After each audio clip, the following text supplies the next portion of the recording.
Good morning, good afternoon.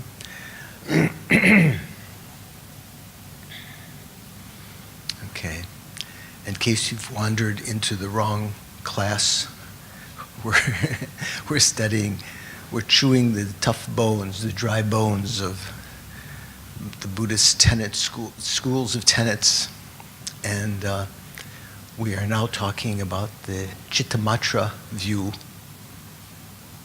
Sometimes Chittamatra can be synonymous with Yogacara school. Sometimes Yogacara refers to a part, perhaps. But so we gotten to the point where Chittamatra was, one of their assertions is that there can be simultaneous cause and effect. It's not that all cause and effect is simultaneous, but there can be some instances such as the consciousness that perceives, the sense consciousness that perceives an object, because the sense consciousness and the object both arise from the same seed or predisposition in the consciousness, and they both occur simultaneously. Right? Upper tenets say, and Chittamatra says that's because the Buddha said, amongst other things, that you perceive a present object, whereas the upper tenets and some of the lower tenets, the upper tenets use the argument that what the Buddha meant when he said present object is there's no intervening moment between an object of one instant and the consciousness that arises from it the next instant. See? That's about where we were, right? Does that make sense? Okay, good.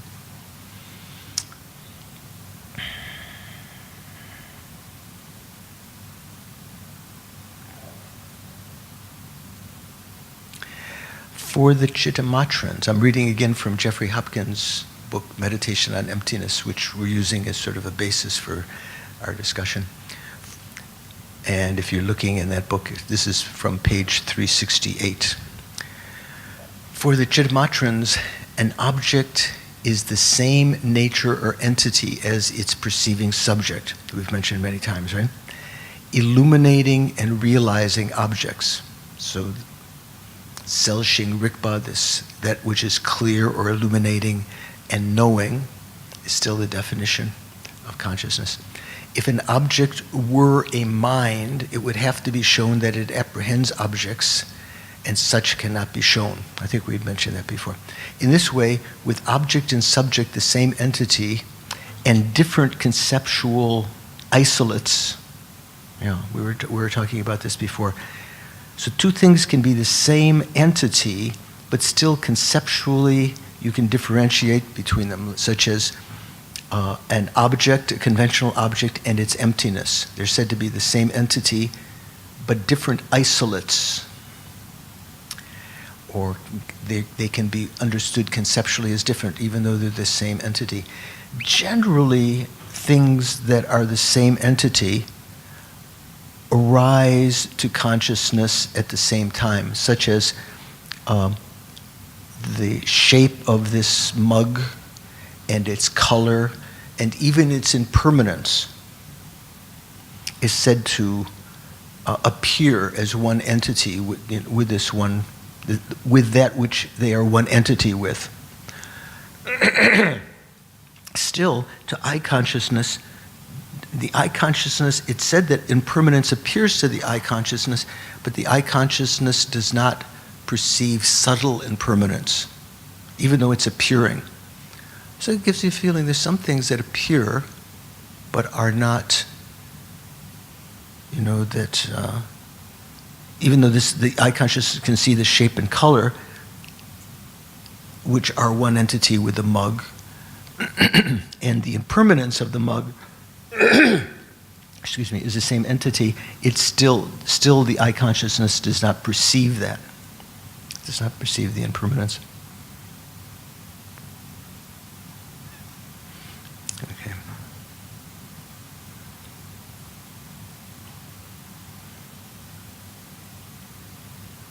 There are no forms that are separate entities from the perceiving perceiving consciousnesses.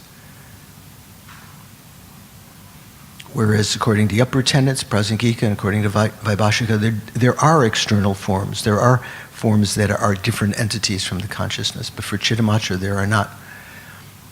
But there are forms that are the same entity of the perceiving consciousness.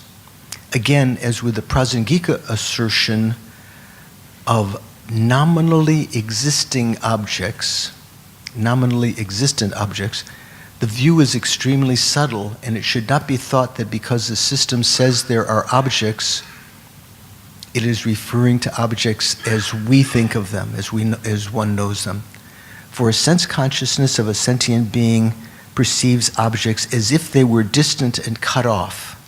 That's another expression that comes in the texts about Chittamatra. It seems that the misconception is, for Chittamatra, that phenomena, sense objects, appear to be distant from the consciousness.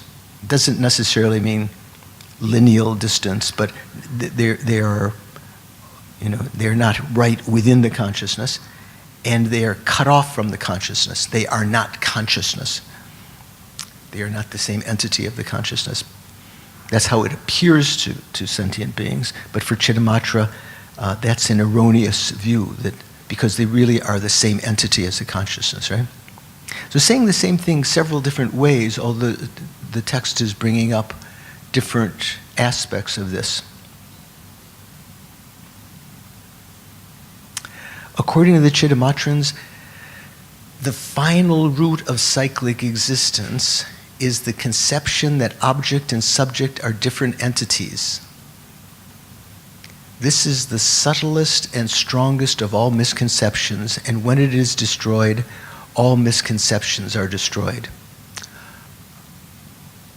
Okay, so we said some Chittamatrans, the followers of scripture, following a Sangha, said that there were three final vehicles, right? So the hearer arhats, solitary realizer arhats, they've achieved their own goal, and they won't go any further, according to one part of the Chittamatrans. Some of the Chittamatrans say no, they will be awakened, but still, they've achieved their goal. Have they escaped from cyclic existence? Yeah, they've achieved nirvana. But here it's saying, according to Chittamatrans, the final root of cyclic existence is the conception that object and subject are different entities. This is the subtlest and strongest of all misconceptions. And when it is destroyed, all misconceptions are destroyed. So who realizes the emptiness of subject and object being different entities? Do the hearers realize that?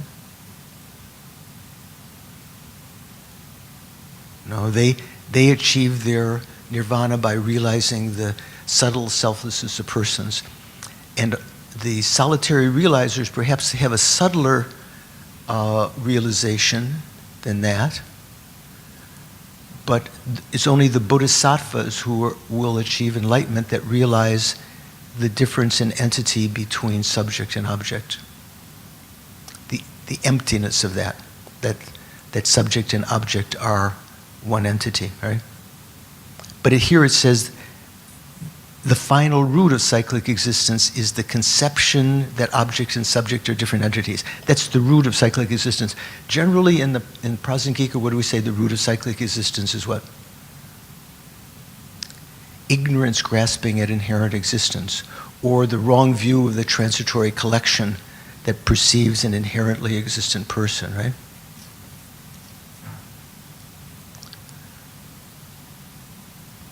So if this is the final root of cyclic existence, how did the Shravakas and Pratika Buddhas escape from cyclic existence? Because they don't realize that.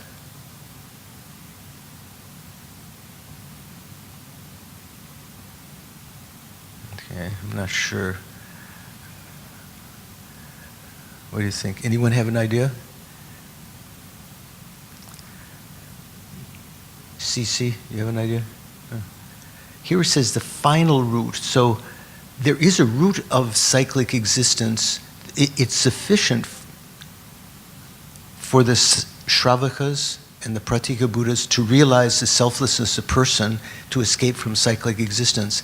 But if you go further, what was the cause of that misconception that there is a self-supporting, substantially existent person?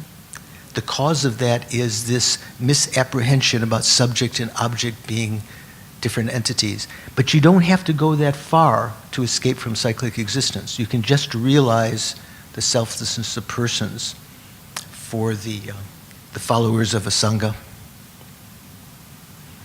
Okay. I don't know how much of this, maybe a couple more things here worth going over. Did you follow what I was just saying? So I was asking, here the text says, according to the Chitamatrans, the final root of cyclic existence is the conception that object and subject are different entities. That's a misconception, right? That's the root of cyclic existence. Like the root of cyclic existence for Prasangika is the ignorance that grasps to inherent existence, or the wrong view of the transitory collection that grasps to an inherently existent I. According to the Chitamatrans, the final root of cyclic existence is the conception, so that's the grasping, ignorance, that object and subject are different entities. This is the subtlest and strongest of all misconceptions, and when it is destroyed, all misconceptions are destroyed. So how do the Shravakas and solitary realizers reach their nirvana, which is the end of cyclic existence, if the final root of cyclic existence is the grasping that subject and object are different entities, because they don't realize that necessarily? So the resolution was, we said just a minute ago, leaving imprint in your mind, saying again, although that's the final root of cyclic, that grasping to that difference of subject and object as being different entities, that's the final root. That's the cause of all the misconceptions. Slightly grosser misconception that there is a self which is self-supporting, substantially existent. Realizing that is sufficient to get out of cyclic existence. But still they say the cause of that misconception is the grasping that subject and object are different entities. You get it? Cece? You don't get it? You don't understand? So,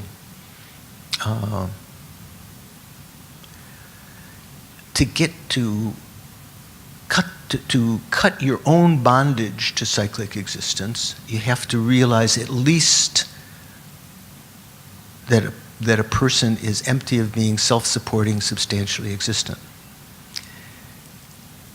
But that's not the subtle-most ignorance. There's subtler ignorance, the ignorance that grasps the subjects and objects being different entities, right? But you don't have to realize that subtle, you don't have to eliminate that subtler ignorance to escape from cyclic existence. That ignorance might still be on your continuum. This is according to the Chitamatrans. Still, that subtler one is said to be the root of the final root of cyclic existence, because if you were to meditate on that, you would eliminate the grosser one also. The grosser conception that a person is self-supporting, substantially existent. Get it now? Okay, something to think about. When my teacher Lama Yeshe first taught us emptiness at Kopan, I think it was 1975, he taught, the very first text he taught, because up till then we'd always had courses, every year we'd come back to Kopan for another Kopan course thinking that Lama would teach some more advanced subject. It would always be the same Lam Rim. Lama Yeshe and Lama Sopa said, until you realize, the meditations of the Lan Rim, you have to hear again and again. It's not something that's just intellectual. You can count off the 8 freedoms and the 10 endowments, or all of these different outlines, but you haven't actualized them. So he didn't teach the details about emptiness from the beginning. And when he did, the very first text he taught was Madhyanta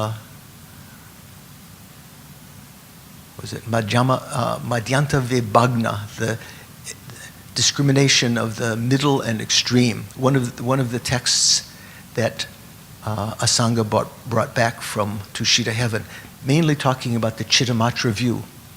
Lama was taught first, so as a very good stepping stone, because the Chittamatra view is very subtle, much more different than the Hinayana views, of how phenomena exist.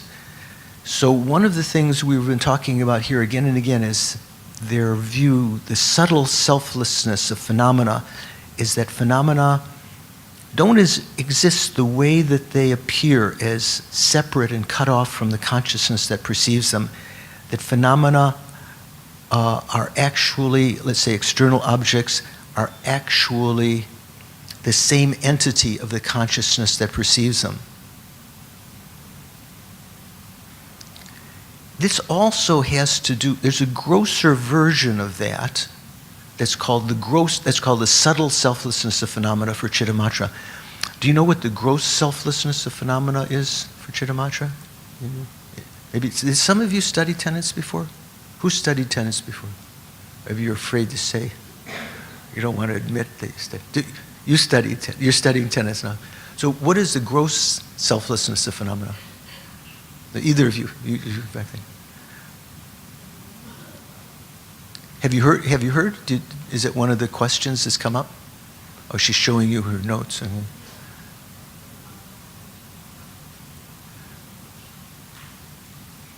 CC, KK, SK. Like everything here is. When people refer to, I've noticed when people refer to the deity Yamataka, they say Y, or Vajrayogini, they say VY. Everything is abbreviated here in Singapore. So Ching Ching is CC. Either you know what the gross selflessness of phenomena is for Chittamatra?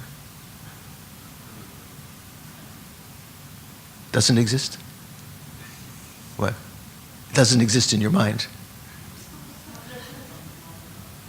Say again?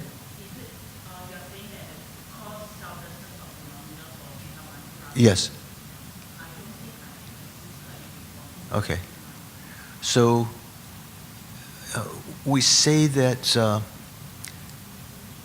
this gross selflessness of phenomena for Chittamatra is that phenomena do not exist as the natural bases for names that are imputed upon them.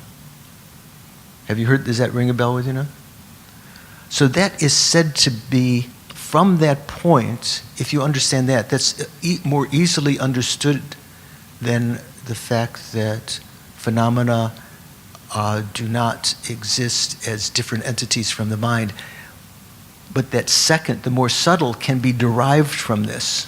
So I think the solitary realizers realize, according to some of the Chittamatrans, the solitary realizers realize the gross selflessness of phenomena. Hearers realize the lack of a self-supporting, substantial, existent person. The Pratika Buddhas realize that and the gross selflessness of phenomena.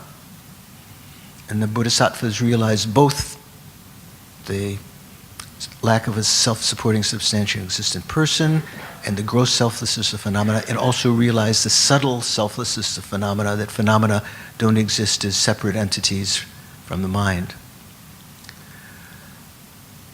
So one can be derived from the other. The fact that phenomena don't exist as naturally, don't abide naturally as the bases for their names. What does that mean? Okay, I'm coming here. Let's see. I think there'll be a little explanation here. Okay, so we talked about the Bodhisattvas meditate on this subtle selflessness of phenomena.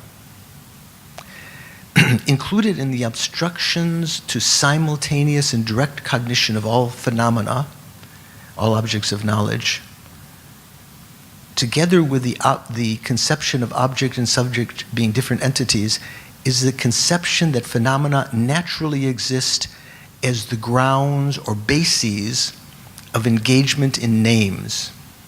That's what I'm just talking about, okay? So this is another, what the Chittamatrans say are obstructions to omniscience. It's interesting.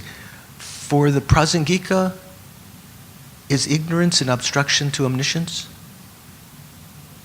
Good. First you said no, and then you're thinking, maybe. Do you know? For Prasangika, is ignorance that grasps to phenomena being truly existent, is that an obstruction to omniscience? Pardon? Must be, la? What do you think? I'm plumbing the depths of your memories, or what you heard. Generally, for Prasangika, grasping to true existence is a klesha, what do you call it? Afflicted obstruction. What are the obstructions to omniscience? More subtle things. They say just to escape from cyclic existence, you have to realize that phenomena are empty of inherent existence, right? That's not considered to be an obstruction to omniscience. Just realizing that, even the hearers and solitary realizers realize that phenomena are empty of inherent existence from the Prasangika point of view. For the Prasangika, the obstructions to omniscience are more subtle things. The seeds that cause phenomena to appear to be inherently existent to us, just the appearance is an obstruction to omniscience.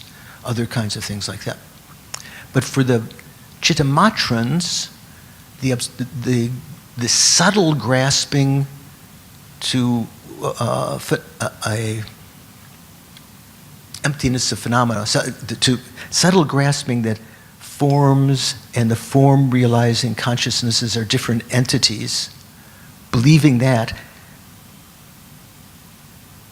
realizing that is called an obstruction to omniscience, or that conception is called an obstruction to omniscience. Why? Because you can achieve liberation simply by realizing the person is empty of being self-supporting, substantially existent. But to obtain omniscience, you have to realize that forms and form-realizing consciousnesses are empty of being different entities. So that kind of, for them, emptiness, for Chittamatra, emptiness of phenomena is an obstruction to omniscience. Whereas for Prasangika, realizing emptiness of phenomena, meaning different, emptiness of phenomena being inherently existent, that's just called the lesser obstruction, the obstruction to liberation, or the afflicted obstruction. You following? No? Okay. So generally, when we follow the spiritual path, there are different obstructions that prevent us from making realizations. The two main goals of the Buddhist path, we'll say two main goals, are nirvana and enlightenment. Nirvana and bodhi. Okay? Generally, the goal of the Hinayana paths, the Shravakas and the Pratika Buddhas, is to achieve nirvana, escape from cyclic existence. They have compassion for sentient beings, even from their point of view, great compassion. But to get out of this place, samsara, is of utmost importance. What prevents them from getting out of cyclic existence? From the point of view of the different schools have different ideas. From the lower schools, let's say the Vaibhashika, the Sautrantika, and even the Chittamatra here, what prevents you from getting out of cyclic existence is grasping at a self of persons. That ego, the sense of ego, gives rise to your anger, attachment, creating all the karma that again impels you into cyclic existence, right? So that the obstructions that prevent you from attaining a liberation are called that. The obstructions to liberation, they're also called afflicted obstructions, because they're usually delusions.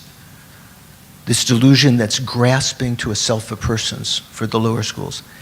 When you talk about the Chittamatra, they say that that's true also, but they say that there there are subtler obstructions to the goal of omniscience, to Buddhahood. Something more subtle than grasping to a self of persons that prevents you from reaching that final goal of bodhi or enlightenment. And that is the grasping to phenomena as being distant and cut off from consciousness, as being external objects that are different entities from the mind. That appears to our mind, appears to our senses, because of habitual, familiarity with it from beginningless time. That's called the selflessness of phenomena, and that is called, for the Chittamatra, that is called an obstruction to omniscience. Because you can attain liberation simply by realizing selflessness of persons. Okay. Maybe it's no more clear than before, but okay, maybe a little bit. So there's two kinds of obstructions. Generally, all the schools from Chittamatra onwards say there are these two kinds of obstructions. Why did the lower schools not say there are two kinds of obstructions? The Vaibhashika and Sautrantika? Because for them, there's one obstruction, the realization, the grasping to a self of persons, and the different goals, hearers, nirvana, solitary realizer of nirvana, and enlightenment, the goal of the bodhisattva, all those goals are differentiated by the accumulation of merit that the individual has accumulated. Of course, they have more intelligence and more powers, but mainly by how much merit they accumulated, not by their realization of selflessness. But from the Chittamatra onward, we're saying, actually, the realizations are differentiated a little bit differently. The hearers and solitary realizers realize something less subtle than what the bodhisattvas realize. The bodhisattvas realize this subtle selflessness of phenomena. Maybe the solitary realizers realize the gross selflessness of phenomena, and the hearers realize just the selflessness of the person. That's sufficient to get out of cyclic existence. So when the text said that the root, the final root of cyclic existence for Chittamatra is grasping to phenomena as being different entities from the consciousness, that's the final root. You still have you still can escape from cyclic existence by realizing the selflessness of persons. Where did that selflessness of the sense of a self of persons arise? It arises from that final root, but you don't have to eliminate the final root to get out of cyclic existence. You have to eliminate that final root to achieve omniscience. You can achieve nirvana simply by realizing selflessness of persons. Okay? Some people are nodding sagely. Some people are... You two ladies, does it make sense? You guys are studying for the final... Are you also studying for the final exam? No, you... Yeah. Are you studying for the exam too? No, okay, just the...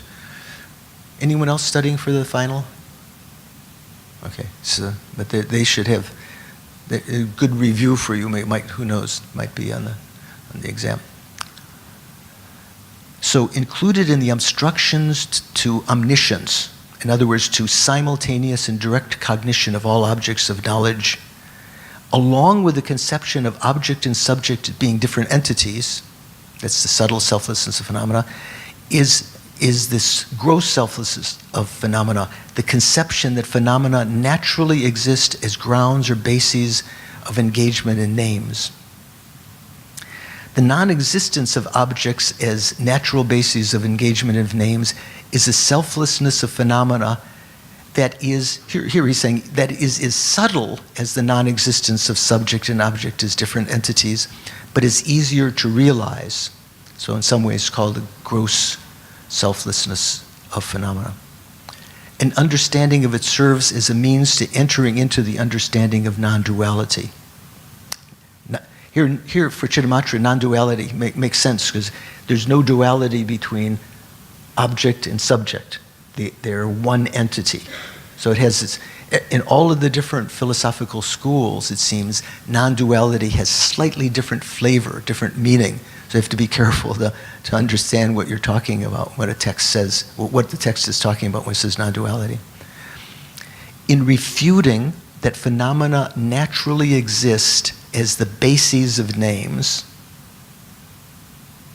So we're refuting that. It appears, supposedly, it appears to our consciousness and to our mind that phenomena are naturally existing as the bases of their names. To refute that, the Chitamatrans are not merely saying that the appearing objects of thought. What's the appearing object of thought? Generic images, right? The mental image. That's the appearing object. That's the main object that appears.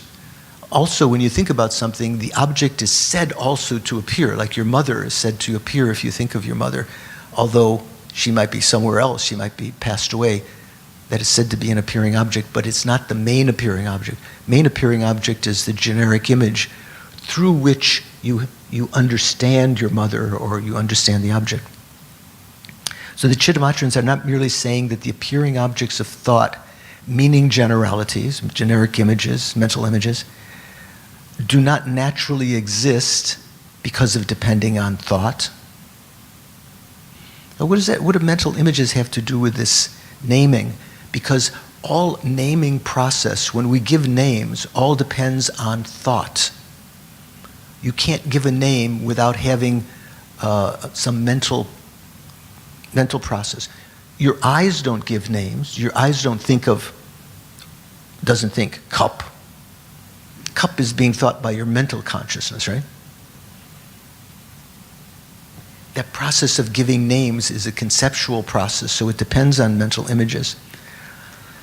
So the Chitamatrans, in refuting that phenomena naturally exists as bases of names, the Chitamatrans are not merely saying that the appearing objects of thought, the mental images, do not naturally exist because of depending on thought. So they're not naturally existing for Chittamatra. For the Sautrantikas, because the Sautrantikas propound such, they believe that meaning generalities, the mental images, do not naturally exist. Why don't they naturally exist? Because they're just the objects of thought. They're not the objects of any kind of direct perception. They're permanent objects. They're permanent phenomena. And here, a subtle selflessness of phenomena must be more subtle than anything found in the lower systems of tenets. So this proposition that this gross selflessness of phenomena, that phenomena, outer objects, do not exist naturally as the bases of names, is something more subtle than what the Sautrantikas mean. Not that, nor are the Chittamatrans saying that forms and so forth do not naturally exist, because for them, forms naturally exist. They do have a natural existence. They are not different entities from the consciousness, but they do have a natural existence. Forms do naturally, truly, inherently, and ultimately exist for Chittamatra. Did you know that? For Chittamatra, forms do inherently exist.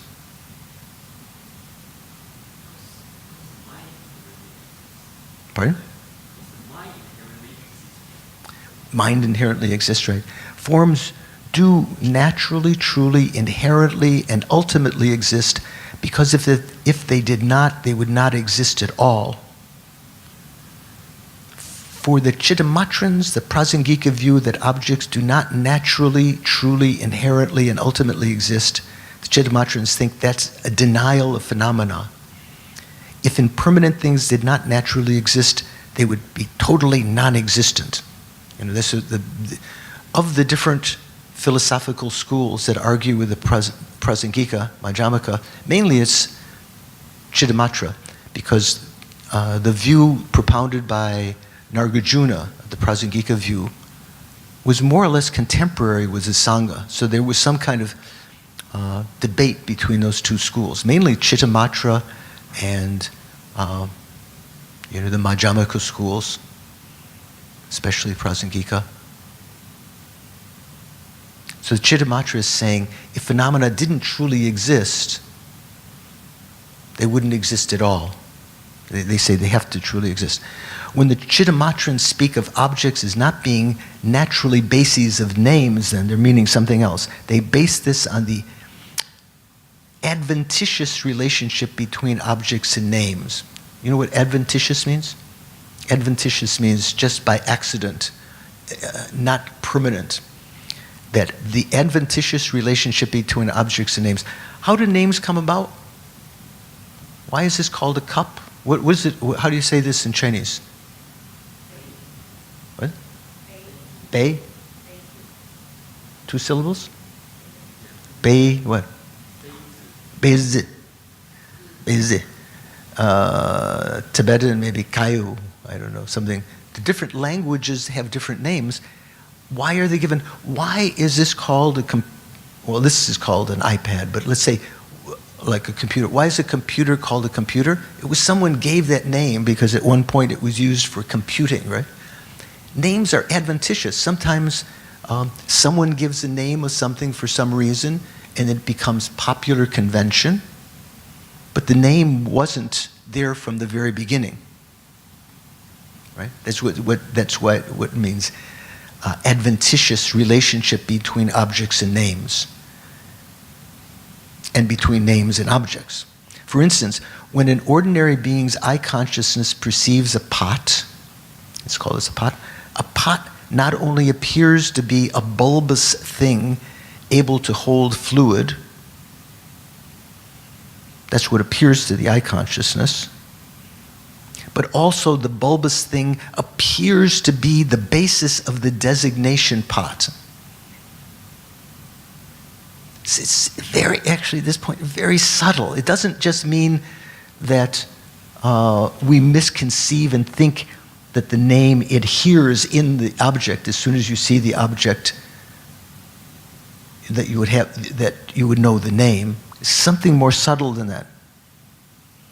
Oh, by the way, you know the definition of pot in Tibetan? We're in some ritual we were doing recently. We talk about the pot as having a flat base, a fat belly, and the ability to hold water, and what is it? A protruding lip. You know, sometimes the vase has this lip coming down. So some people joke and say, "Oh no, that's the definition of a geshe." Flat bottom, fat belly, able to hold water, protruding lip. Just an inside Buddhist joke, okay? Debater's joke. Now you can joke with the geshe sometimes. That's kind of the definition of pot. So when an ordinary being's eye consciousness perceives a pot, the pot not only appears to be a bulbous thing that is able to hold water, but also the bulbous thing appears to be the basis of the designation pot, the name pot. It appears to be naturally the basis of the designation pot. The bulbous thing seems to be the basis of the designation pot by way of its own being, and not just established so by verbal convention. That's the way that phenomena appear to our eye consciousness. After an eye consciousness perceives the object, you see this thing, then thought imputes, this is a pot, without the intervention of any other thought. The sense consciousness alone is able to draw thought into imputing, this is a pot, without the aid of intervening reflection. This is a very subtle point, but this is called, and this one is called the gross selflessness phenomenon. Okay. Therefore, when another asks what the expression pot means, people do not say a pot means that. People do not say it is the pot that is only nominally imputed to the bulbous thing capable of holding water. They say a pot is the bulbous thing that is capable of holding water.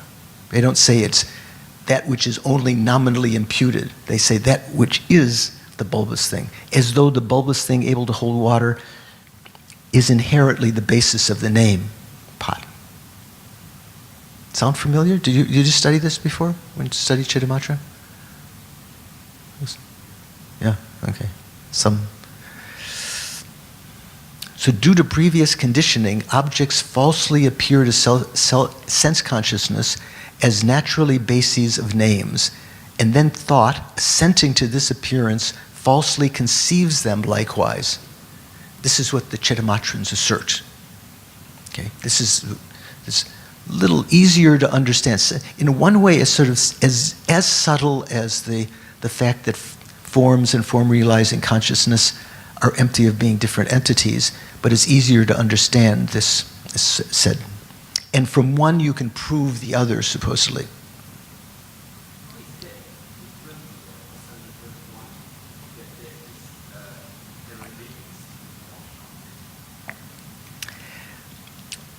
How does that, say again, how does that relate to the Prasangika position that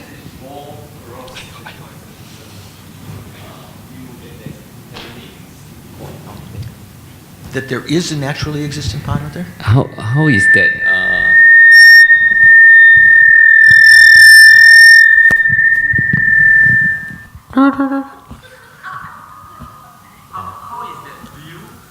Yeah. Of phenomena for Chittamatra. Different from the Prasangika view that there is an inherent difference.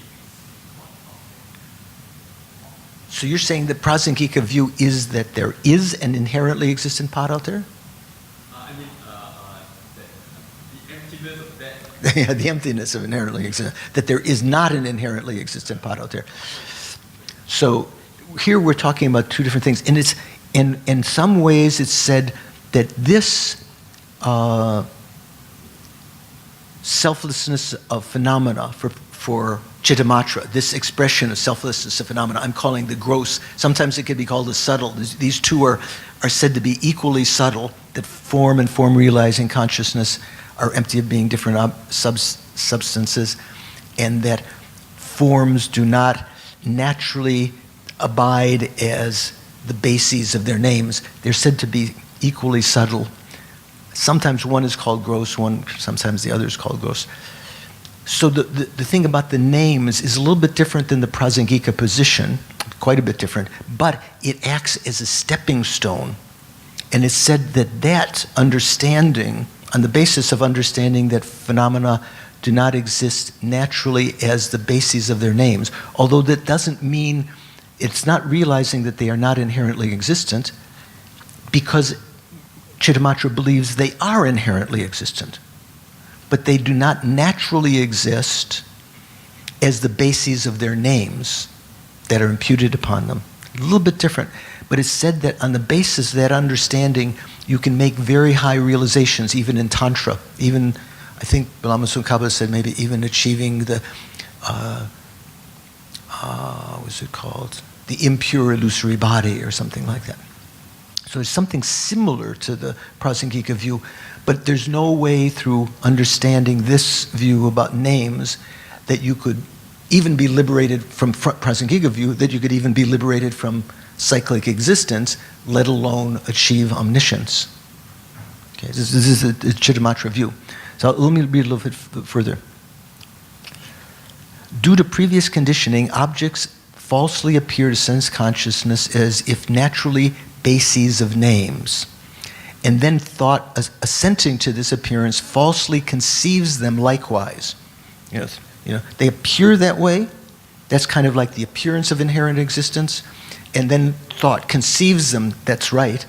That's similar to the Prasangika view that phenomena appear to be inherently existent, and then thought grasps to that as true. Right? It's a similarity there. The Sautrantikas, going back to Sautrantikas, say that both the appearance of objects as naturally bases of names and the conception of them are so, the conception of them as so, as being naturally bases of names, are correct.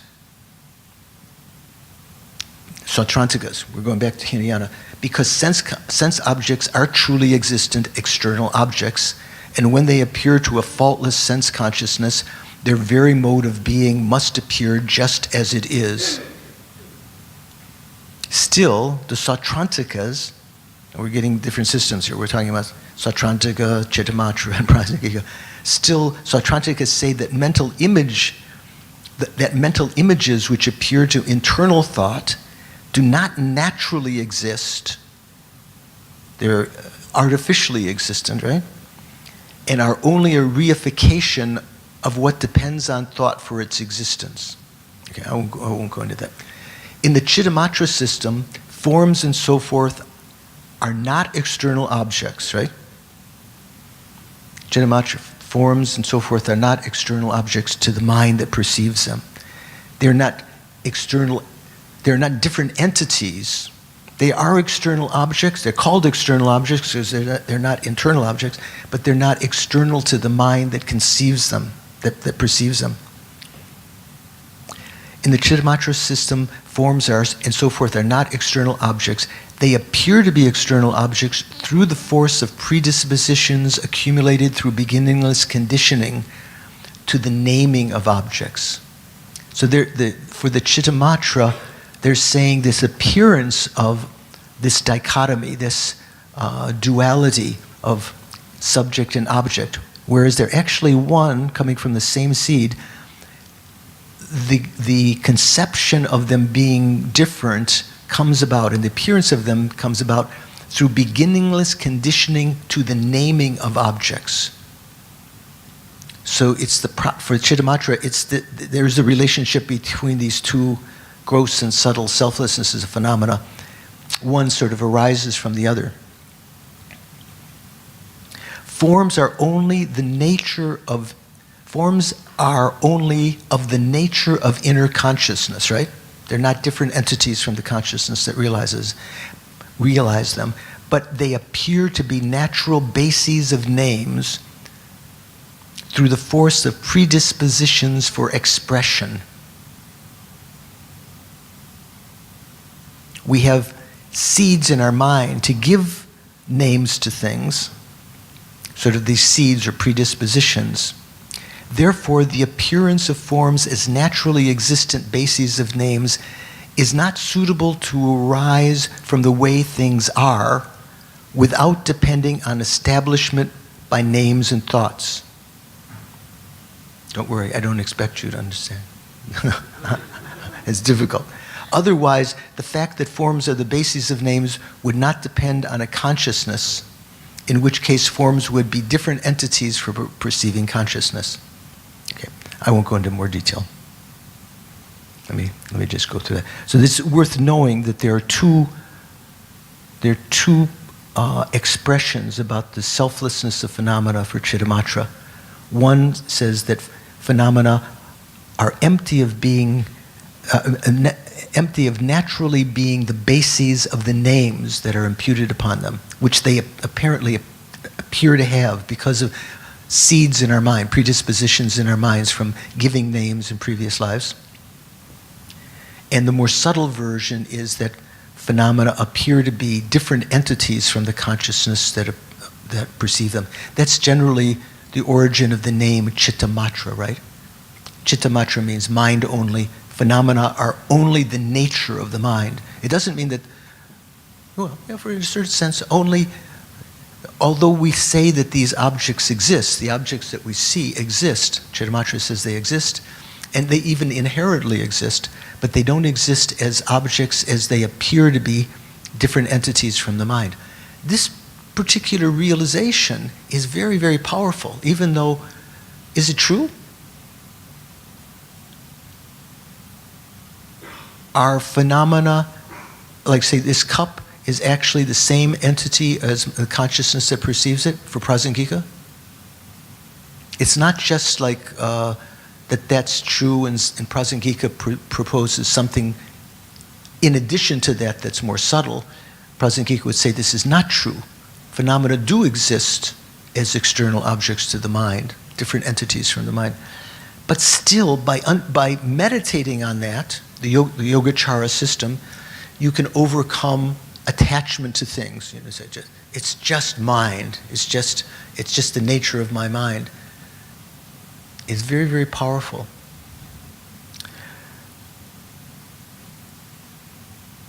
Okay, another point. Remember we talked about partless particles in the Vaibhashika system, Sautrantika system?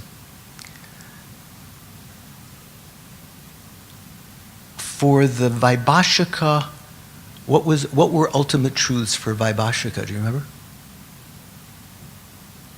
Things that could not be destroyed, that the perception of which was not destroyed when you either broke them, like breaking a pot, or that could not be, the perception of which would not be destroyed when you analyzed it into its parts.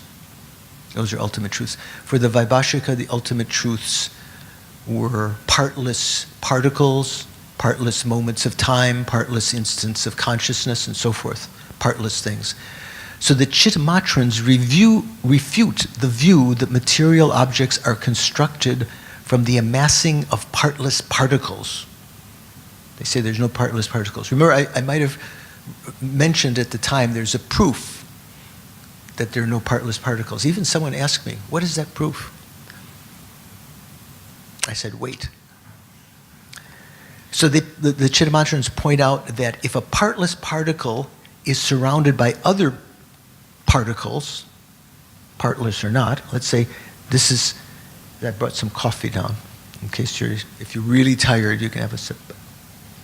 Let's say here's another partless particle. If you're going to make something out of partless particles, you have to accumulate them, right? Here's another partless particle, here's another partless particle.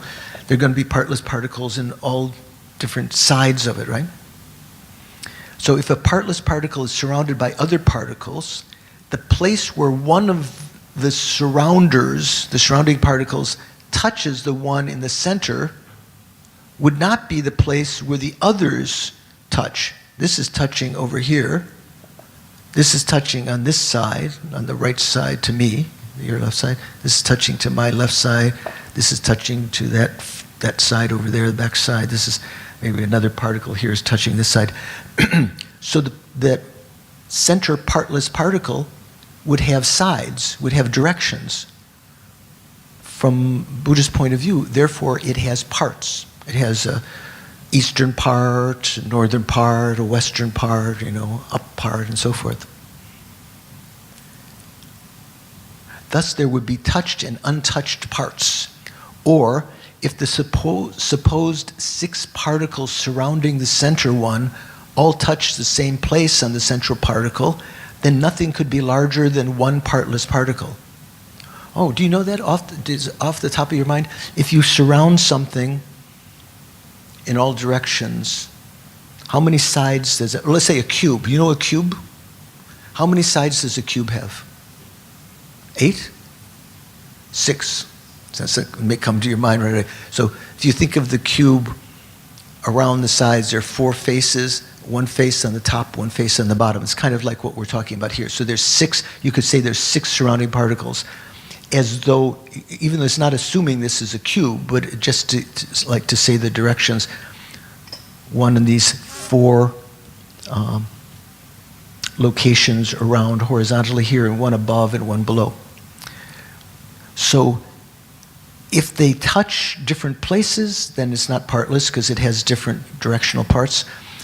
If all the surrounding particles touch the same place, then this particle really has no dimension. The partless particle not only is partless, it has no dimension at all. Everything is touching the same place. And you couldn't accumulate partless particles to make a gross object because they'd all be touching. You put another particle there, it's touching the same place. You'd never be able to get further away from the center.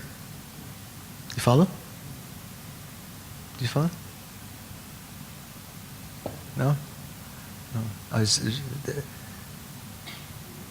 Little bit, yeah. Say, for instance, if you were to suppose that something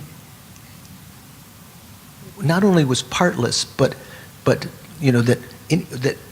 if you put something on this side, it touches the same place on the particle as if you put something on this side, right? It essentially means the 2 particles from the side here, they're touching the same place. They'd essentially be touching each other too. If they're partless particles, then if you put other particles on either side of them, they would be touching each other. You'd never be able to extend and make something bigger from partless particles. Okay? Does that make sense, Suikim? Yeah.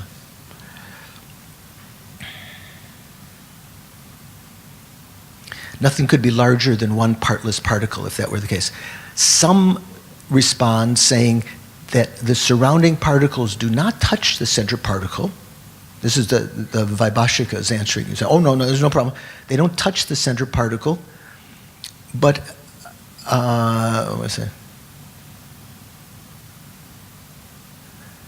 But it is answered that nevertheless, one of the surrounders would be closer to one side. So some say they don't actually touch the center particle, like this, but there's some gap. But still, this particle would be closer to this side, where it is, than this other particle on the other side.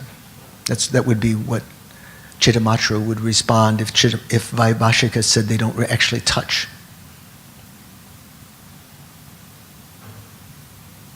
And thus, the center particle would still have to have sides and thus parts. Okay, so that's the. Is that going to be a question on your final exam?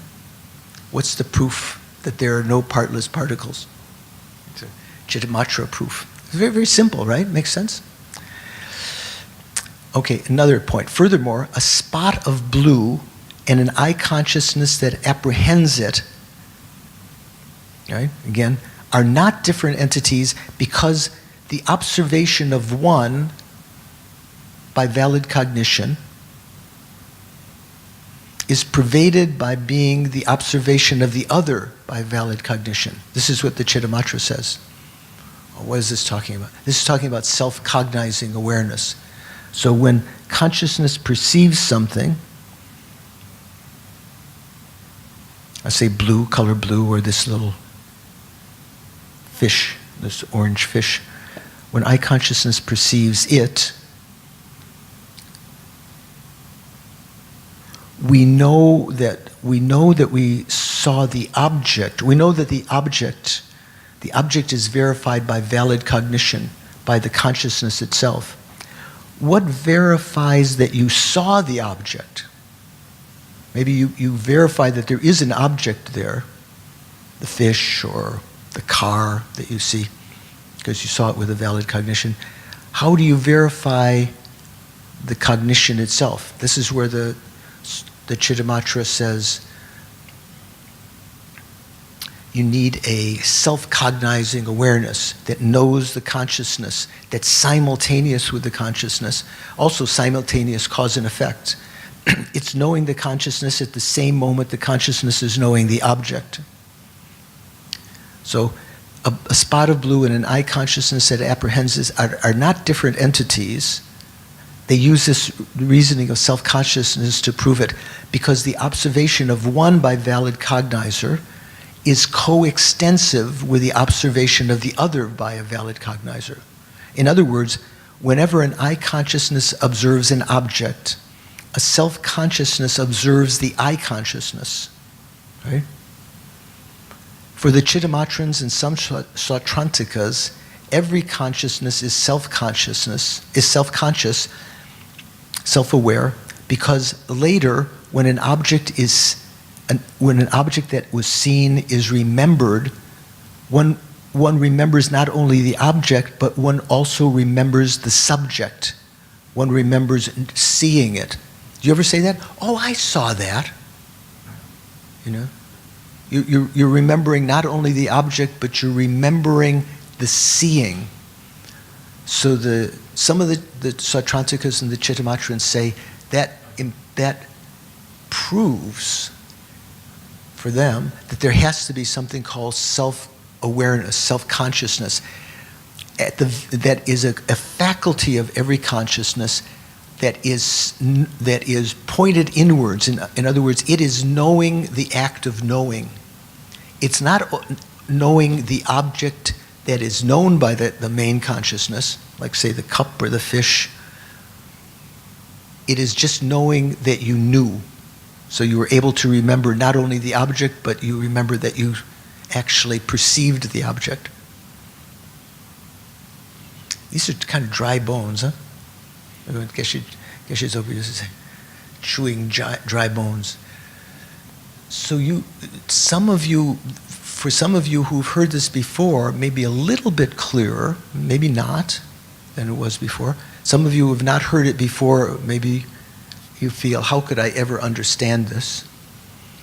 There's some that may already, some of you out there that already bodhisattvas, this is old stuff, you know. But it's like, I use this example several times. It's like painting, you get some furniture from, was it IKEA? Do you buy furniture from IKEA? Or is that too quiche? Is that fashionable to buy stuff from IKEA? It is? Okay. Can you get furniture that's unpainted? Some is just raw wood? Okay. So you decide to paint it. You put on some paint and you let it dry and you think, I should be, why not? After a half an hour, it looks like the color is faded somewhat. Why? Because the paint has absorbed into the wood. Usually what painters do is they put on a primer coat first, right? Do you know what I mean? They put on a layer, even white or something first, that sinks into the wood. Then when you put in the actual coat, it's more on the surface, it stands out. So when we hear things now, it's almost like putting on a primer coat in our mind. After you might, right now you might say, I kind of understand, and then 20 minutes later it's like, what did he say? It's like it's, but there's some imprint in your mind as you hear this again, when Ken Rinpoche and other people talk about these subjects again in the future, on the basis of having this imprint, this primer coat. I've applied the primer coat. Anyway, then later it will become more clear. It will be. So don't worry.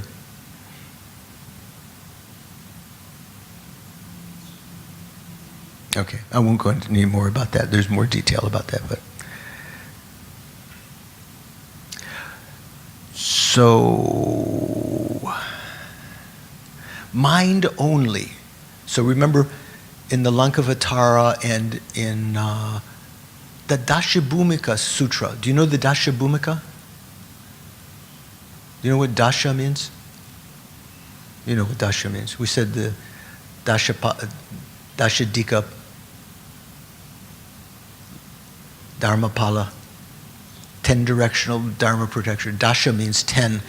The Dashabhumika Sutra, you know what that is? The Sutra of the 10 Bhumis. It's a Mahayana sutra that Chandrakirti relied on when he talked about in his Majjhimavatara, when he talked about the 10 bhumis that the bodhisattvas go on. Are there 10 bhumis or only 6 bhumis? 10 bhumis, right? That correspond to 10 perfections. The first 6 bhumis are the first 6 perfections that you know, and then there's some more subtle perfections, perfection of prayer and power and skillful means and jnana or gnosis, the 10th bhumi. More subtle than prajna, than regular wisdom, right? So this term comes up, mind only, chittamatra comes up both in the Lankavatara Sutra and the Dashabhumika Sutra, other places the Buddha said that. So that's the basis for the Chittamatra view, mind only. Prasangikas, however, say that the Buddha set forth a teaching about mind only which was not meant to be literal. He was teaching this to overcome certain trainees' attachment to forms. Remember I said that by understanding the Chittamatra view, you could overcome your attachment to, let's say, a beautiful form. So the Prasangikas say that Buddha set forth a non-literal teaching of mind only, Chittamatra, in order to overcome certain trainees' attachments to form. The basis in his thought was the fact that mind is the principal creator of everything.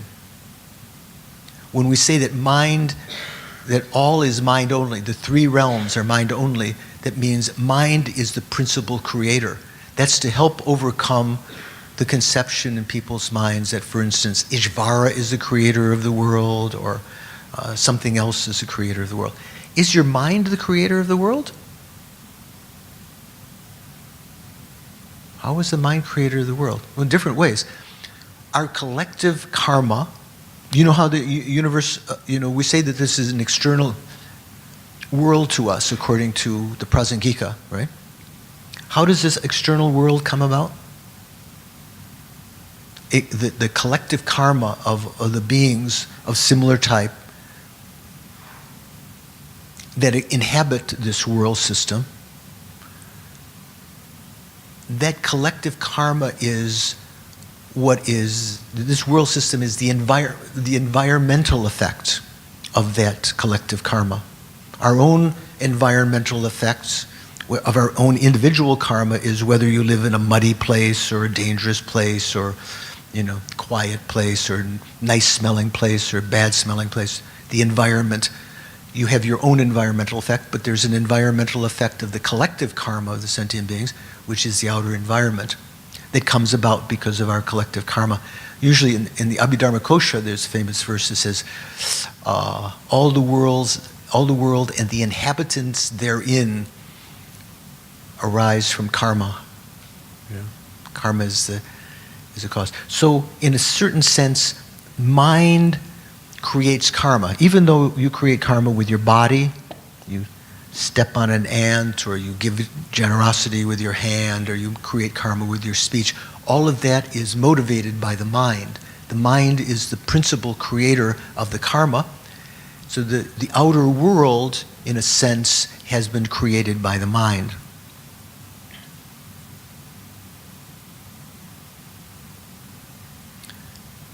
According to Prasangika, the mind is the principal creator of everything because sentient beings accumulate predisposing potencies through their actions, and these actions are directed by mental motivation. Karmic seeds. These seeds or potencies are what create not only their own lives, but also the physical world about them, right? Creates our collective karma, the environmental effect, when that ripens, is the world generating and being populated and slowly disintegrating and disappearing and so forth due to the karma, collective karma.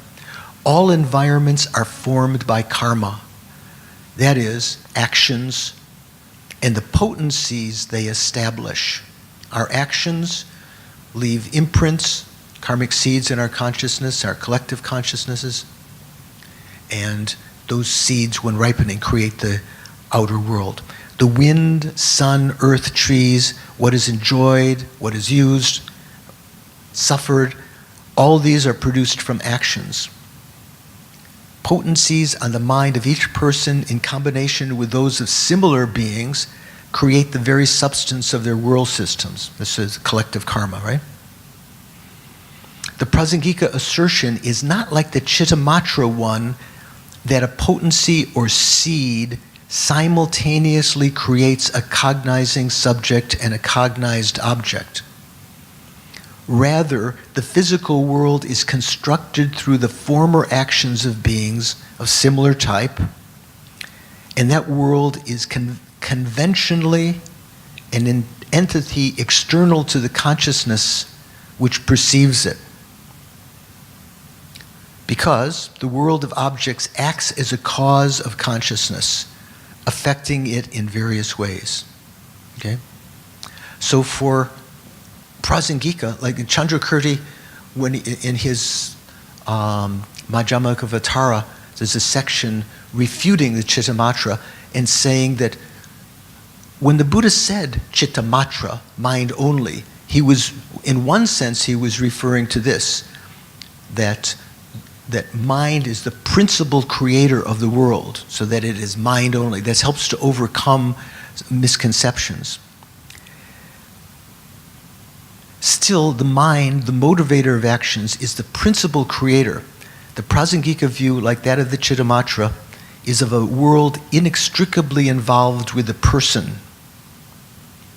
Mahayanists practice the bodhisattva deeds of compassion with a view toward creation of pure lands for temporary emanations, for nirmanakaya, right? You know what pure lands are? I sometimes think Christ was a bodhisattva. Various reasons, many reasons in my mind to believe that. Others do also.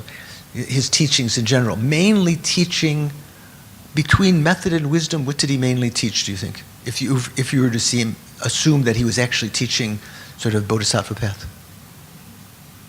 Between method and wisdom? Method, really. How to deal with the world, mainly talking about compassion, giving himself for others. Didn't teach explicitly so much wisdom of emptiness. Well, you didn't say emptiness, but you can understand. Also talked about karma. Ye reap what ye sow, I think is the best biblical phrase that kind of explains the meaning of karma. Did you have a question? No, you just didn't. So Mahayana's practice the bodhisattva deeds of compassion with a view toward creation of pure lands for temporary emanation bodies who are surrounded by both common beings and superiors. They also create karma to create a highest pure land. It's called akanista, where they manifest enlightenment and where their sambhogakaya will reside. So I sometimes think that Christ was a bodhisattva, and when he talked about those of his disciples, or those who followed him that had faith in him, would be born in heaven with him, I think there is a Christian Pure Land. And this is my, who knows? I mean, completely crazy. But I think that if you had, unshakable faith in Christ, the same way that to be born in Amitabha's Pure Land, what do you have to have? You have to have pure view and karmic connection, maybe reciting a mantra or other kinds of things. Not that different, is it? You have faith in Christ, you create actions to be in heaven with him and his Father. Okay, so what is bodhisattva? Bodhisattvas, they have various reasons for collecting merit in order to have a nirmanakaya eventually, to create the form bodies, nirmanakaya and sambhogakaya, but also they create the environment of a pure land, both a pure land for their nirmanakaya emanations and a pure land for their sambhogakaya emanations.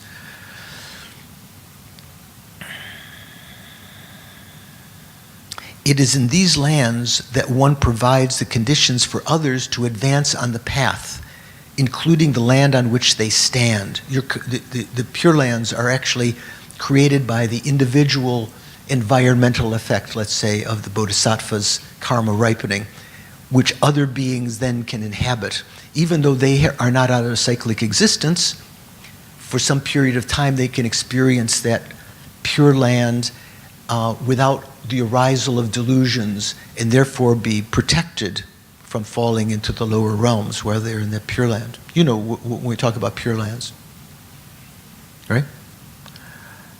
Perhaps it could be said that development of the ability to produce Pure Lands is a conscious sublimation of the uncontrolled process of the creation of less suitable worlds by contaminated actions. What does that mean? So what we're doing collectively now with our contaminated minds, we create the karma for further world systems in the future, which are samsaric world systems, not Pure Lands. But the Bodhisattva sublimates that energy with pure karma, creating the karma for a Pure Land, mainly by his or her own effort, not just the collective karma of others. But that's why the Bodhisattvas have to create so much virtuous karma, because it's not the collective karma that's ripening in the Pure Land, it's just his or hers. Both the Chittamatrans and the Prasangikas accept roughly the same presentation of phenomena, but they disagree on their nature. For instance, both schools accept that when different types of beings look at a bowl of fluid, do you know this example? The fluid actually becomes different things. For a human, it is, let's say, cool water, or in this case, boiled water, now at room temperature. Okay? So to human, sees water here. What does hungry ghost see? Do you know? If they were to, you know what hungry ghost, Preta? What did they see if they see this? What? Fire? They see pus and blood, some kind of liquid, but not nice cool water. What does a deva see when they see this? Nectar, right? Ambrosia, right? What's the Sanskrit word? We say these words, nectar, ambrosia. Do you know what it is? The Sanskrit word? Amrita, right? Amrita. A is a negative particle, in this case again. Mrita, you know what mrita means? You don't know. Mrita means death. Amrita would mean what? Deathless. So that's the drink of the gods that as though imbues them with longevity, with the deathless state. That's the actual word that we translate as nectar or ambrosia, amrita. In the Tibetan we say dutsi, dutsi ribu or dutsi. So the god would perceive amrita. For a hungry ghost, pus and blood, and so forth.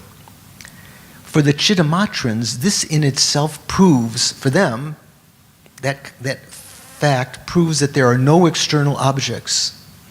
The very world of objects is under the influence of the mind, changing in entity due to the presence of different types of beings.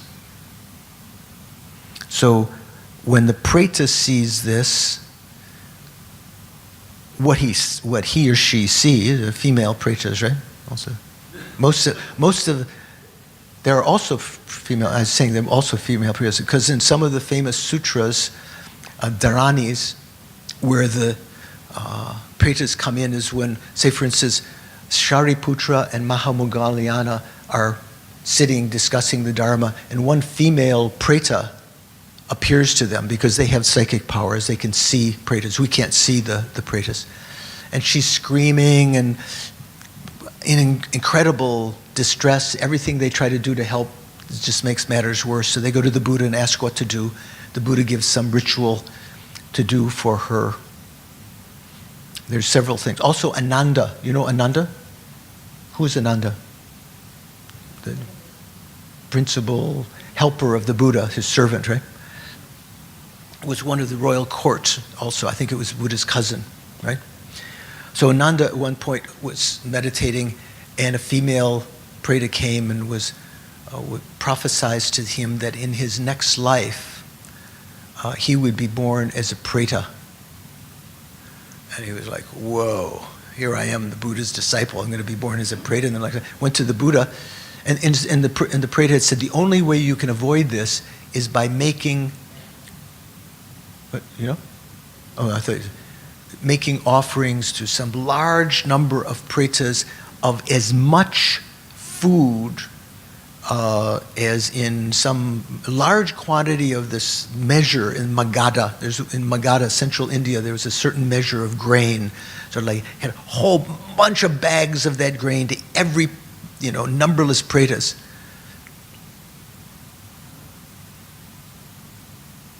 It's the only way he could avoid being born as a preta. So he went to the Buddha, and the Buddha said, chill out. Don't worry. He didn't say chill out, but equivalent, don't worry. So the Buddha gave some ritual to do that would be essentially karmically equivalent to that, and that he could do in a short period of time to avoid that. So, yeah.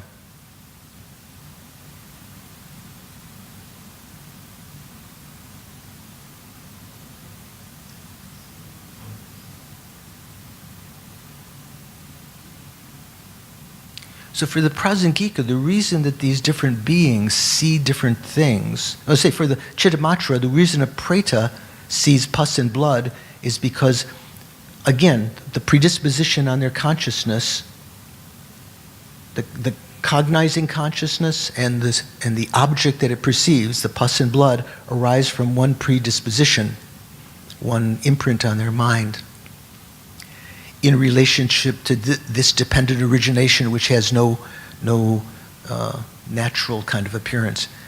A human, due to their karma, the object appears differently because their predisposition is different.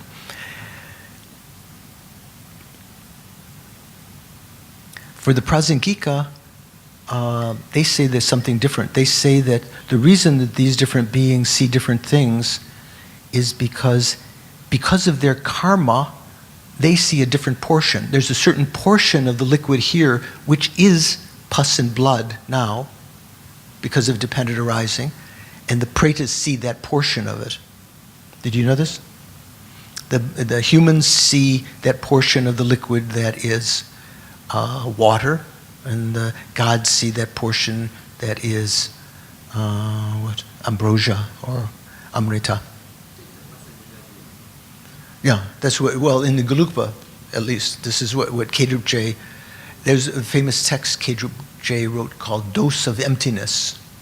Maybe you saw. Jose Cabazon, one of my friends, translated that text. Kedrup J was of the two disciples of Lama Tsongkhapa. So there's Lama Tsongkhapa there, right? So which one is Kedrup J on the bottom? The right, to Lama Tsongkhapa's right, or Lama Tsongkhapa's left? To his left, right? If you see in the Gompa on, was it level 4, there's a big statue. The Kedrup J is the one that looks with the eyebrows more wrathful. He's on Lama Tsongkhapa's left. Who's on the right? Gyaltsab Je. He looks very compassionate. He's supposed to be emanation of Chenrezi. Kedrup J is like emanation of Vajrapani. Lama Tsongkhapa is a body emanation of Manjushri. So they're like, they said all the Buddhas always appear with two main disciples. So Shakyamuni Buddha, and his right was what? Shariputra, and on his left, Mahamudgalyana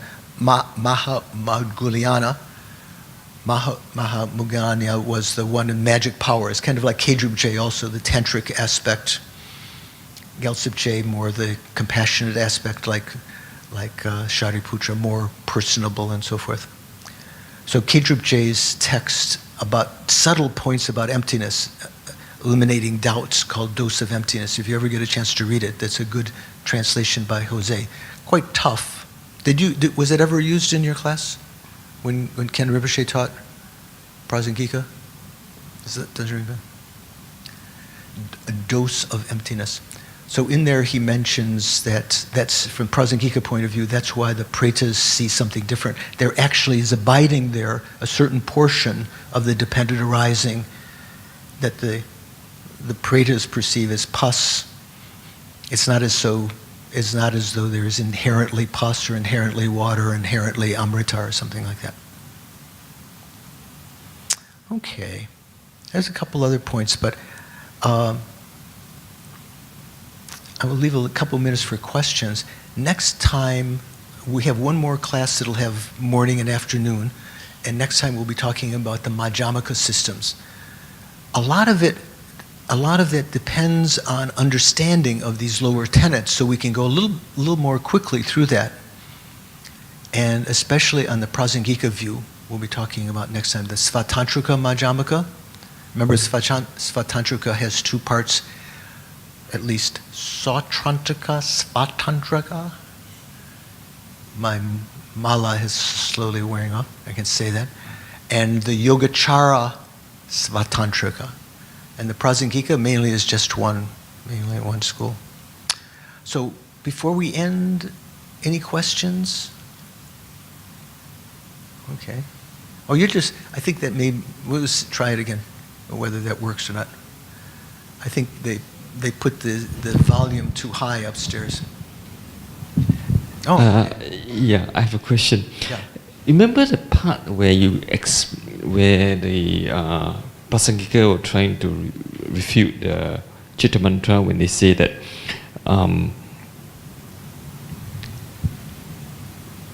the object and the consciousness apprehending the object, the cause and effect arises at the same time.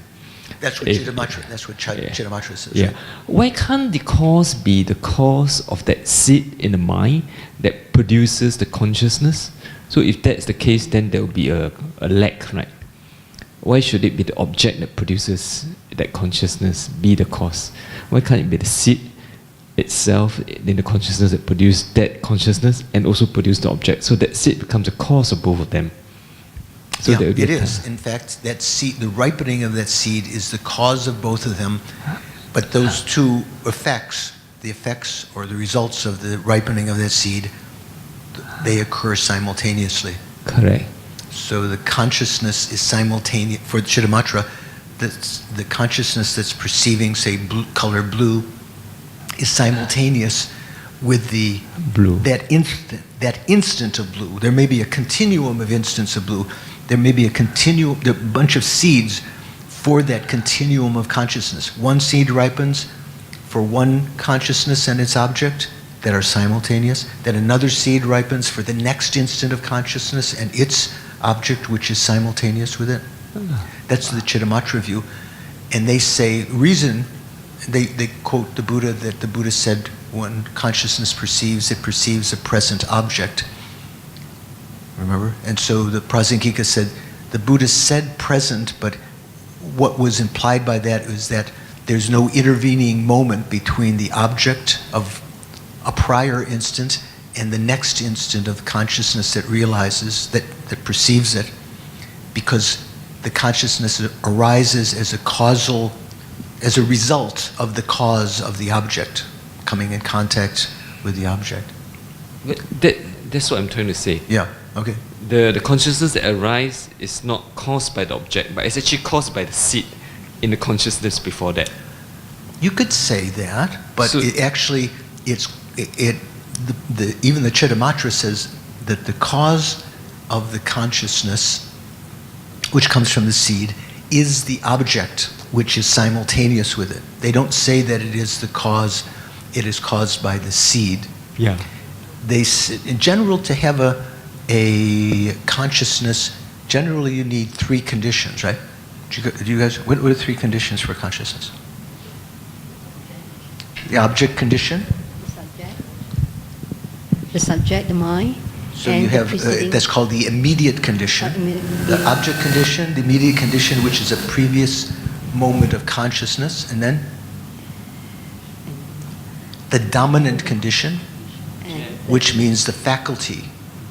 Those three have to come together through the mental factor contact. Yeah. When we talk about the mental factors, remember the, what is it called? The 5 omnipresent mental factors. One of them is called contact. And that's the activating of the faculty, let's say the eye faculty, by the consciousness coming there and coming in contact with the object condition, the immediately preceding condition, which means a previous moment of consciousness. And in that consciousness, there is a mental factor that activates the subtle matter of the eye faculty to act as a support for the perception of that object. So those three come together. So also there's a presentation in Chittamatra of that also. So they say that it is still, that kind of presentation is still correct. Chittamatra still accepts that, although everything is coming, the subject mind and the object that it perceives are both coming from one predisposition, so they are simultaneous with one another. That's what the Chittamatra says. So you have to think more, if you wanted to propose that the seed itself was the cause, both, it is, you could say the seed is the cause of the consciousness and the object, but those two results of the seed, because the seed is the cause, they both are simultaneous. And this, that you might say that is a substantial cause of the consciousness in a certain sense.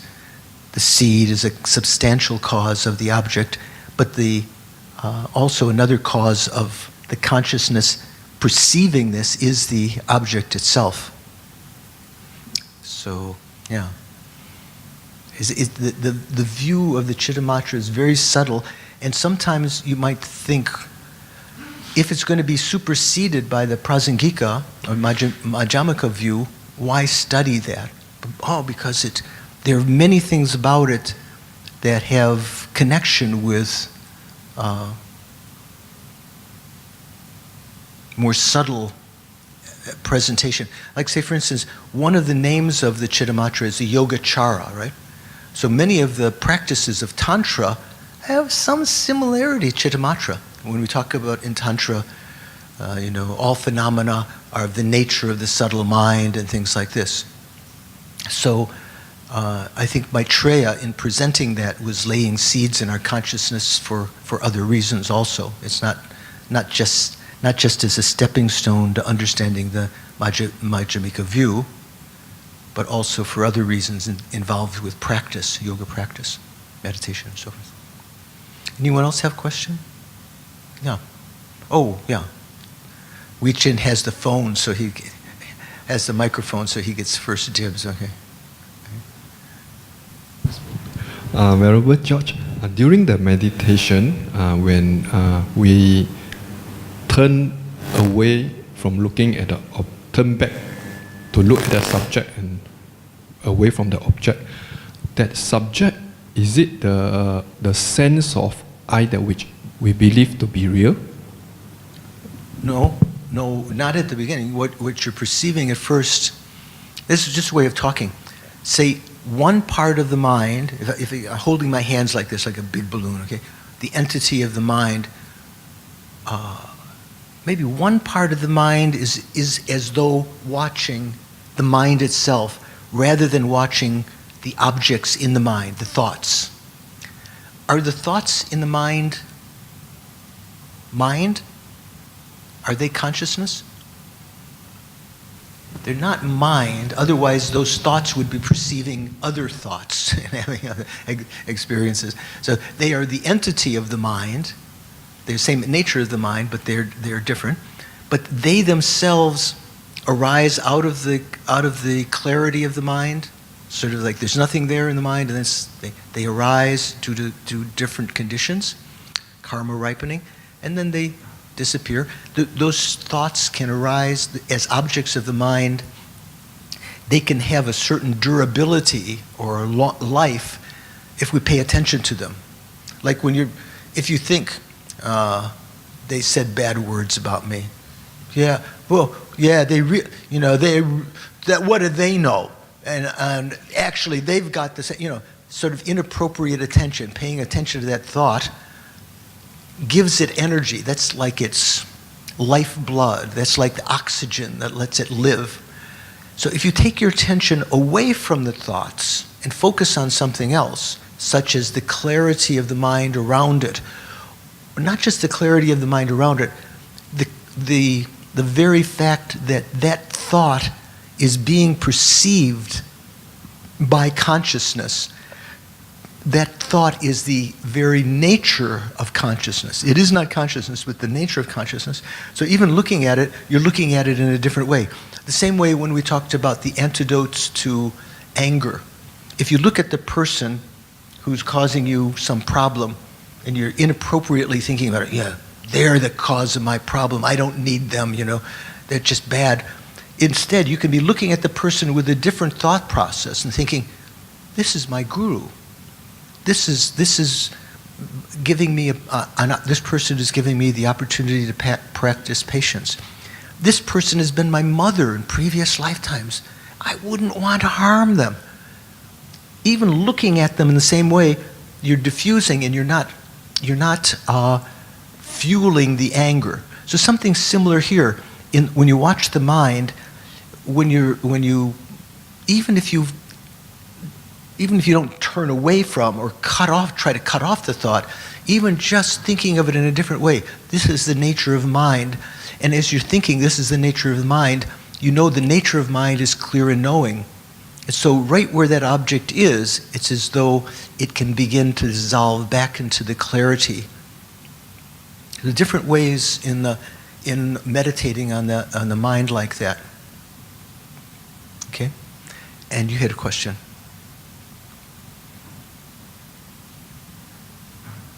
I think San, isn't it? No?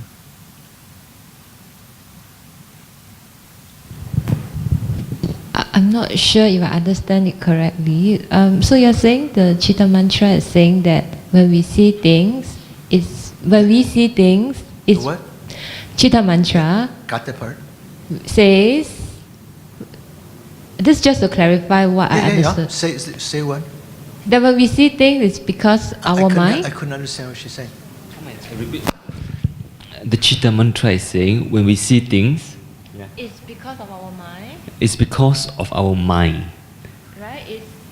It's not external to us, but it's just a reflection of our mind. It's not external to us, it's just a reflection of our mind. Then, if no one is around, then does the thing still exist? Like I put a CCTV camera, there's no mind. There's just a CCTV camera. The thing is still So there. this famous question, there's what's that famous thing in English? If a tree falls in the forest and there's no one there, what's it say? Does it make sound, or what is it? What's the expression? Do you know what I'm talking about? There's some Western philosophy or something. If there's no one there, does Did the tree fall? Does the tree fall or Or something? even if there's a tree or no tree, who cares? So right? this is also a dilemma in Chittamatra. So when Lama Yeshe first taught us this Chittamatra text, one of the texts that Maitreya gave to a sangha, that question comes up. Well, there's other kinds of questions also. Say, for instance, my perception of you is arising from seeds in my consciousness. When I see you, there is one seed that has arisen as the consciousness that is seeing you, and another seed which is, let's say, the object of your form, shape and color, and so forth. So that would seem to imply there are no external sentient beings to the mind. So is all of this total illusion, all of the separate sentient beings that have their own mind streams? So I'm seeing you, you're seeing me. There are a lot of difficult points to go over. In terms of, like your question about if you were to, so what was the main thing? I can't understand your accent, so. You say, if Chitta Mantra says that this is because of my mind. If this cushion is the nature of your mind. It's here because of my mind, right? It's when we say it's here, it's perceived because of imprint in your mind that's ripening as both subject and object, yeah? So it's saying that if it's an ant, the ant mind won't see the cushion, right? The what? The ant, the small ant. A-N-T. The small what? Ant. The A-N-T. If there's an ant, They won't see the cushion. they won't see the cushion. Okay, well, the same question about the sentient beings. So other sentient beings, yeah. But if I put a CCTV, The what? camera, TV camera. they will see the Oh. cushion.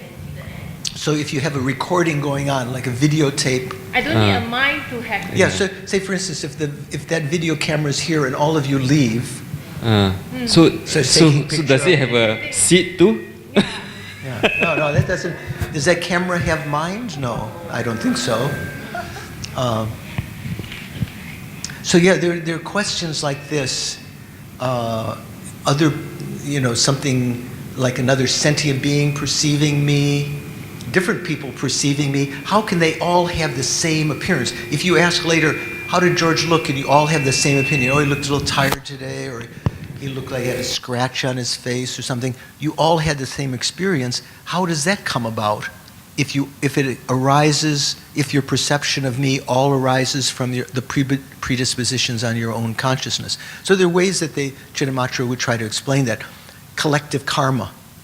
You all share some collective karma to see me in that similar way. Some may have your own particular karma. To some of you, I might look like an enemy. To some, you might perceive me as a friend or something. That's your own individual karma. But there are these kinds of, it seems like inconsistencies from the point of view of analyzing the Chittamatra, especially about these questions about how can there be other sentient beings that have their own continuums that will achieve these various states in the future. So that's something to research a little bit about. Okay, I've gone over a little over, it was 3, right? Oh no, it was close to 3:30? Oh, 3:30, we still got a little bit of time. Okay, so someone else have a question? Yeah, follow up. One follow up like in the news conference, right? Is it very important to choose between we accept simultaneous arise? Between the what? Is it very important to choose Whether we between? can accept simultaneous arising or what Prasangika said, mind preceding the next moment of the mind. Must we choose either one of them? Well, yeah. If you said there's these 2 points of view, one is that consciousness and its objects are simultaneous. The object that a consciousness perceives is exactly simultaneous with the consciousness, or the Prasangika position that the consciousness is always one instant different than the object. Yeah, you should choose, because we believe one is in accordance with the law of cause and effect, and one is not. So it's not as though, it doesn't matter which one you choose. If you were to uphold the Chittamatra position as your practice, maybe you would try to hold that position that consciousness and the objects it perceives are simultaneous. There's some people who actually practice, who think, actually Chittamatra view fits my mind. Some people, and so they have a way of maybe they'd have to accept that particular fact. Some people, for some people, the Svatantrika, Madhyamaka view, that phenomena are empty of inherent existence, but still there's something naturally there that's the basis of imputation. That otherwise, how could everyone impute a cup? Everyone agrees there's a cup here. How could you, if there's nothing existing here, how could you impute a cup? So they say that there's inherently existent cup, but is empty of true existence. That's for the Prasangika point of view. You surprised? Are you surprised? From the Prasangika point of view, not only is it empty of true existence, it's empty of inherent existence. There's nothing here which is an inherently existent basis of imputation. You might think, it's maybe not truly existent, it's just imputed by mind, but still there's got to be something there. Otherwise I could impute my handbag as a cup, or I can impute my hand as an elephant, or something like that. If you didn't have any, if there was not, the Svatantrika says there has to be something inherently there as the basis to give the name. So what is the difference between true existence and inherent existence? For Prasangika, they mean the same thing. Okay. But for the Svatantrika, a phenomena can be inherently existent, but definitely lacks true existence. For Chittamatra, the cup is what? Is it inherently existent? Yes. Is it truly existent? Both. Both. Yeah. So there's different views. Chittamatra is both truly existent and inherently existent. For Svatantrika, it's inherently existent but not truly existent. For Prasangika, it's neither inherently existent nor truly existent. Okay. From a Svatantrika point of view, another hypothetical synonym of inherently existent is existing from its own side. So there is something existing from its own side here for Svatantrika. We haven't talked yet next week we're going to talk more about Svatantrika. There's something existing here from its own side, but it doesn't truly exist. It only exists when you impute the object on that basis that's existing from its own side. So it's, to really understand the subtlety, you can use words, oh yeah, phenomena are not truly existent. To really get a taste of that, you have to study these various views, weigh them, just as you're doing right now. Very good, but this, isn't that contradictory with that? You get a finer and finer understanding of the views of those systems, and then you can see more precisely what the Prasangika view is. So I applaud that kind of thinking, these doubts that you have, and I encourage you to go back, read other things. If you have doubts, we can address them in our next class again. Just Yeah. one more. Yeah. Every time we say the generic image, for example, of a cup that we have in our mind, is everything that's non-cup. That generic image is actually a non-cup. How do you know that it's true, that it's non-cup? Why is it that it's not a cup that we have? Well, I don't know that it's true, but that this is in that particular way of explaining how conception works via, because we know that conception doesn't actually perceive the actual objects, right? It knows objects, you think of objects not because you're actually touching the object, like perception, direct perception, seeing or hearing or tasting. In a certain sense, you have a direct perception of something. Okay. Right? Yes. Whereas conception, when you think, you're not directly perceiving that thing. It's some other indirect process. So it's said that, I think and I'm not sure if it's explained in the sutra or what place the Buddha said this, but Dharmakirti and Dignaga and Dharmakirti proposed, through their analysis of the Buddhist teachings, through logic and so forth, that the process by which we think of things is one of negating. So you're not directly perceiving the cup. What you're thinking about is you're having an image of something which is the opposite of non-cup. So non-cup is everything which is not cup, right? Is this non-cup? The top of this other cup, that's non-cup. My iPad is non-cup. I'm non-cup.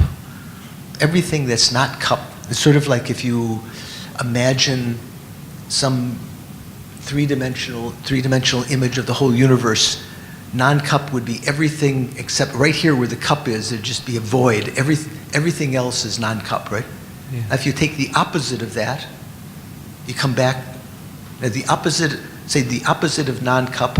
I was an example of non-cup, but the opposite of me is no longer me. When you take the opposite of non-cup, everything else disappears, and you come back to just cup. Right? It's said that is in essence what that mental image is like. Why is that? Because that mode of explanation, it doesn't mean that that's actually what's happening, but that mode of explanation of what the generic image is accords with its qualities. Because when you perceive a generic image of something, a mental image of something, not all the qualities of that phenomena appear to you at the same time. When you perceive a cup with direct perception, the colors are simultaneous with its shape, with its impermanence. All of the qualities appear to you simultaneously. It's called a collective engager. It's engaging its object by all of its collected properties appearing to you. Conception is called a, what's it called, ladies? Did you study? Is it eliminative engager. It's only perceiving one quality, eliminating all the rest. So that process of talking about opposite of non-cup, that has that quality. It doesn't mean that your mind actually thinks of everything that's non-cup and then goes back to this. It's just, it says that explains the quality of the generic image. Does that make sense? Yeah. It doesn't mean that in order to have a mental image of your mother's face, you have to think of every other person's face and then say, not those, and then your mother's face would appear. Yes. That'd be very amazing. But that way of presenting it accords with the qualities of what we actually experience when we think. Okay, thinking. Have you heard that term? Did you guys hear that term when you studied low rig? Eliminative engager, collective engager. Yeah. The ladies behind you. I'm just wondering. Not okay. Don't worry. It's not going to be on the exam. That's okay. I know it's hard. Did you have a question? I thought you might have been raising your hand before. No, okay. No, he's. Oh, maybe he says, given the opportunity, he's going to try. Okay. So Chitta Mantra, mind only school. Right. It sounds to me that it put everything back related to one's own mind. Right. And be it the existence of certain object and how it exists simultaneously with our conscious or together with the image of that. Does it put the concept closer to even before Buddhism, the way have the wisdom connected to one's own mind and as the center of the world, and it's a bit backward to me than the Four Noble Truths, even talking about compassion and sentient being suffering. So it's a bit backward to me. Actually, the Four Noble Truths don't talk so much about suffering, interestingly. They're mainly talking about compassion. It's talking about our own condition generally. You could apply it to generate compassion and so forth. So the origin, where did the Chittamatra, this idea of this set of tenets come about? There are hints of it in the Buddhist sutras. Like I say, in the Lankavatara Sutra, the Buddha said, all three realms are Chittamatra. But it's Chitta, right? Not Chinta. Chitta. Chittamatra. Only mind. And in the Lankavatara Sutra, the Buddha also mentions Chittamatra. So there's some hints of that in the sutras, but there weren't a lot of proponents early on that there was this view of mind and its objects coming from the same seed. This particular interpretation came from the teachings of Maitreya, the future Buddha, that were given to a Sangha when he ascended to Tushita heaven for something like 50 earth years, right? Do you know the story? When he came back, what did he look? Did he look younger or older? He'd been gone for 50 years. Everyone else looked old, and he looked the same age because he'd only spent, one morning or 2 mornings or something in Tushita heaven. So for him, it was essentially the same. So if you want to keep your young looks, go up to Tushita heaven for some time, and then you come back, and those people that are proud now that they look younger than you will look older than you. Okay. So when he came back, he brought these texts. Most of the texts of the 5 texts can be interpreted from the Chittamatra point of view. Some of them very explicitly teaching the Chittamatra point of view that we're presenting here. So it didn't exist as a tenet system from the time of the Buddha. Maybe there were hints of it that when the Buddha used this expression, mind only, but he didn't elaborate all of these different things. Some other subjects that we didn't cover that the Chittamatra talks about are the alaya vijnana. Did we talk? Oh, we talked a little bit when we talked about the 8 consciousness, the alaya vijnana. The alaya vijnana, one of the 8 consciousnesses. There's the 6 consciousnesses, and then an afflicted consciousness, which is like ego grasping, and then the alaya vijnana. So the afflicted consciousness perceives the alaya vijnana and perceives it to be a real existent person. So anyway, there's all sorts of intricacies that you don't find in the Buddha's teachings, but when Maitreya gave this teaching as a system that a Sangha then disseminated, the aim was to help people understand the finer, more deep Madhyamaka point of view, which at first is very difficult to accept, that there's no true existence. From the Chittamatra point of view, the mind truly exists. From the Prasangika point of view, the mind does not truly exist. So for some people that they can't get their mind around non-true existence or non-inherent existence, it seems like things are really, really here. So this is kind of like a midway, a stepping stone to understanding that more subtle view. It didn't exist necessarily in complete form, this philosophy, the Chittamatra view, from the beginning, from the Buddha's teachings. Maybe the Buddha had that intention. Buddha's omniscient mind knew that eventually Maitreya would write a composition that would present this view. So there's some hints in the sutras, but it wasn't laid out in the Buddha sutras. And it looks more as a didactic method, a method of teaching to help people understand something that's more subtle by giving some example. There are a lot of examples like this in the Buddha's teachings. When we talk about,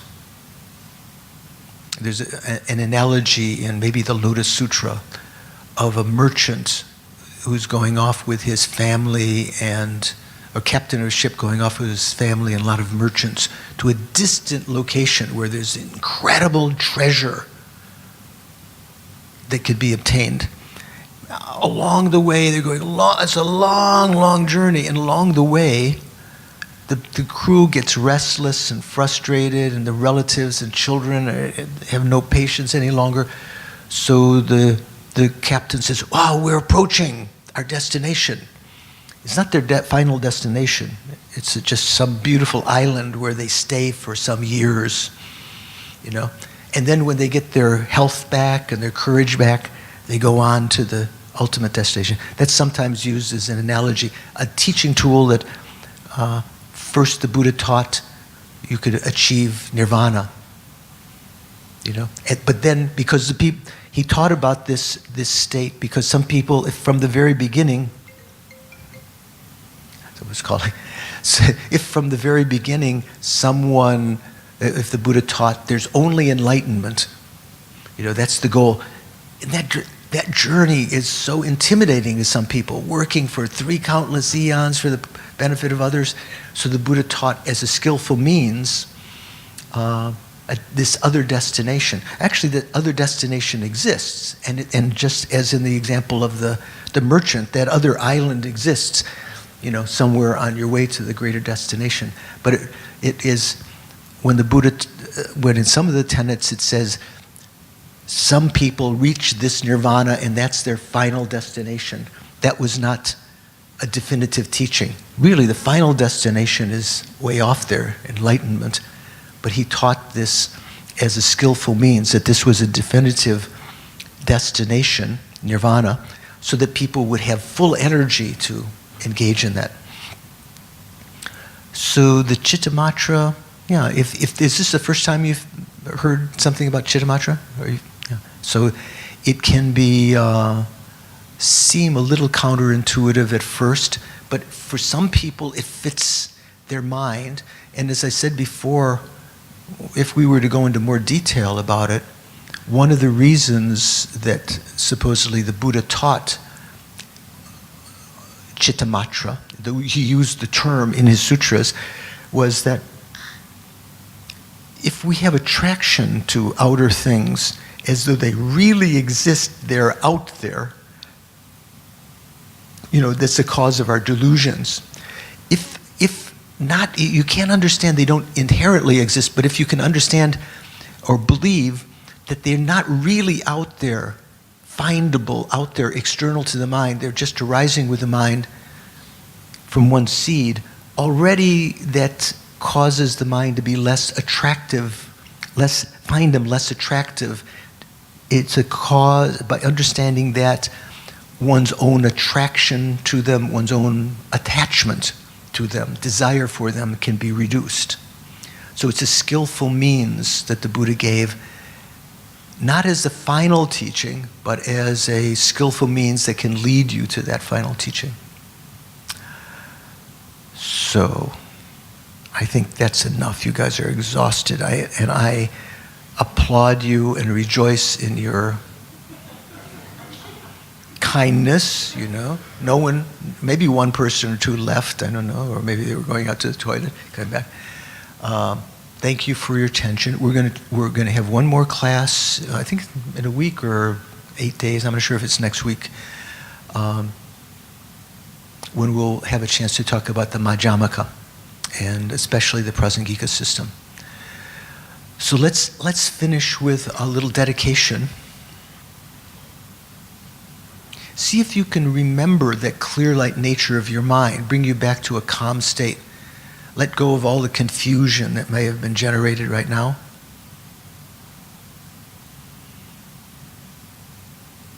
Like Lama Yeshe had said when this one monk had said he couldn't meditate on the clear light of the mind, there was all this stuff going on in his mind.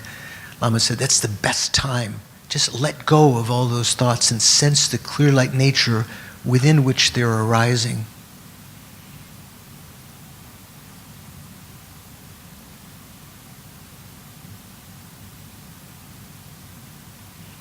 And within that clear light, recall that we've created virtuous karma this morning by our patience, our discrimination, listening, weighing.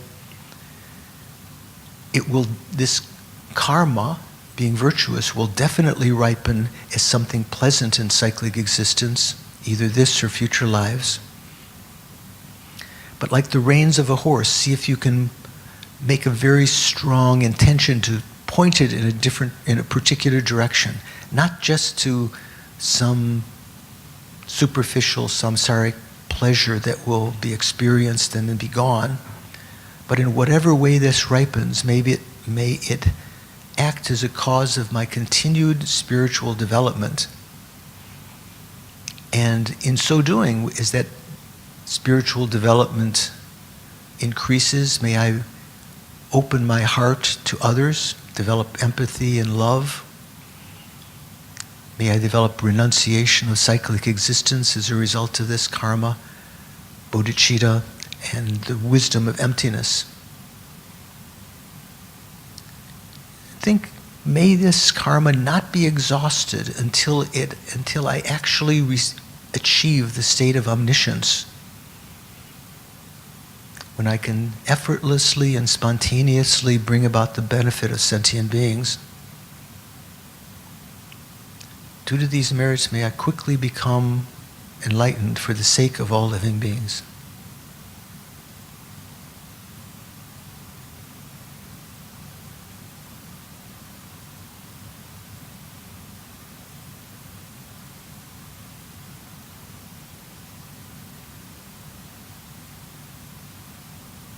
Thank you very much.